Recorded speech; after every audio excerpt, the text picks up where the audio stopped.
जरा सोचिए, शेर और चित्ते को अपने खंजर जैसे कांटों से घायल करने वाली पोर्क्यूपाइन कभी अपने ही बच्चों को घायल क्यों नहीं करती? और बच्चे जब जन्म लेते हैं तो अपनी ही माँ को भूल से कांटे क्यों नहीं मार देते? और क्या पोर्क्यूपाइन यानी साही के कांटे एक बार शिकारी पर मारने के बाद नए उगते रहते हैं, या साही थोड़ी थोड़ी गंजी होती जाती है? तो चलिए जानते हैं साही के जीवन के सारे अनसुलझे राज।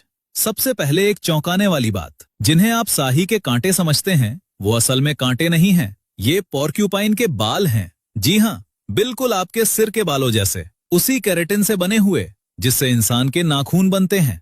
बस फर्क इतना है कि ये बाल सख्त होकर खंजर में बदल जाते हैं। एक पूरा बड़ा साही 30,000 कांटे लिए घूमता है। ये किसी चलते फिरते हथियार से कम नहीं।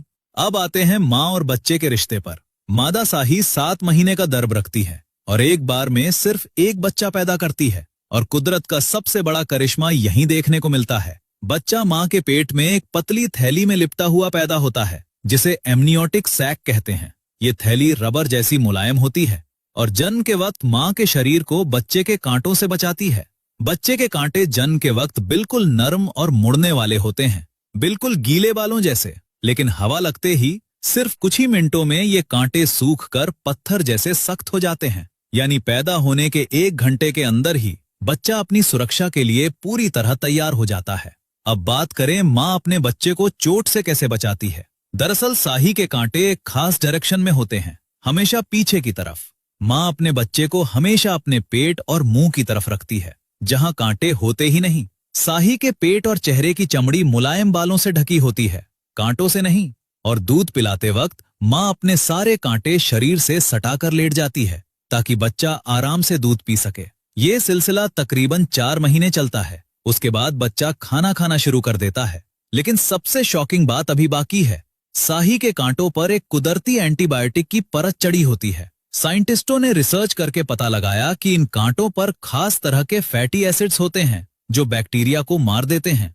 ये कमाल इसलिए जरूरी है क्योंकि साही पेड़ों पर चढ़ते हैं और अक्सर गिर भी जाते हैं। रिसर्च बताती है कि 35% साहियों की हड्डियां कभी न कभी टूट चुकी होती हैं और अपने ही कांटों से खुद जख्मी हो जाते हैं। लेकिन एंटीबायोटिक की वजह से इन्फेक्शन नहीं फैलता।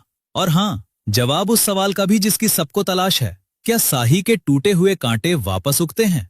जवाब है हाँ, बिल्कुल उगते हैं। नया कांटा कुछ ही दिनों में निकलना शुरू हो जाता है और हर 2 दिन में 1 मिलीमीटर बढ़ता है। पूरा कांटा वापस उगने में कुछ हफ्तों से लेकर महीनों तक का वक्त लग सकता है। यानी साही के कांटे खत्म कभी नहीं होते। और सोचिए साही की ताकत का अंदाजा। 17वीं सदी से अब तक 50 शेरों को साही के कांटों ने मार डाला है। 1965 में केन्या में एक आदमखोर शेर पकड़ा गया था जिसकी नाक में साही का 9 इंच लंबा कांटा घुसा हुआ था। तो अगली बार जब किसी छोटे जानवर को कमजोर समझें तो याद रखिएगा, कुदरत में हर जीव के पास अपना एक खास हथियार होता है।